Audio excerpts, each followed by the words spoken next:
పూరా local. Welcome to పూరా local. 78వ కెన్స్ చిత్రోత్సవాల్లో తన సాంప్రదాయంతో అందరినీ ఆకట్టుకున్నారు అందాల తార ఐశ్వర్యరాయ్. సినిమా వేడుకలంటే అందరి చూపు తారలు ధరించే దుస్తులపైనే ఉంటుంది. అందులోనూ ఐశ్వర్యరాయ్ లాంటి అతిలోక సుందరి ధరించే దుస్తులంటే అందరూ కళ్ళార్పకుండా చూస్తూనే ఉంటారు. తాజాగా ఐశ్వర్య కెన్స్ కు హాజరై మరోసారి సెంటర్ ఆఫ్ అట్రాక్షన్ గా నిలిచారు. భారతీయ సాంప్రదాయం ఉట్టిపడేలా చీరతో వచ్చిన ఆమె నుదుటిన సింధూరంతో అందరి చూపును తన వైపు తిప్పుకునేలా చేశారు. 2002లో తొలిసారి కెన్స్ చిత్రోత్సవాల వేడుకల్లో మెరిసిన ఆమె అప్పటి నుండి ప్రతి ఏడాది కెన్స్ లో తన ప్రత్యేకతను చాటుతూనే ఉన్నారు. ఈ సంవత్సరం అందమైన వైట్ బెనారస్ చీర, మెడలో హారాలు వేసుకుని రాయల్ లుక్ తో కెన్స్ లో రెడ్ కార్పెట్ పై సందడి చేశారు. అయితే ఈ సందర్భంగా ఆమె నుదుటిన పెట్టుకున్న సింధూరం ప్రత్యేక ఆకర్షణగా నిలిచింది.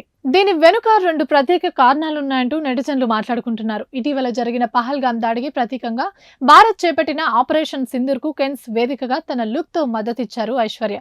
పాకిస్తాన్ ప్రయోజక తీవ్రవాదం ఆపరేషన్ సింధూర్ పై వివిధ దేశాలకు వివరించడానికి పార్లమెంట్ సభ్యులతో కూడిన ప్రతినిధి బృందాలు నేడు ఆయా దేశాలకు పయనమయ్యాయి. ఈ బృందాలు 33 దేశాల్లో పర్యటించనున్నాయి.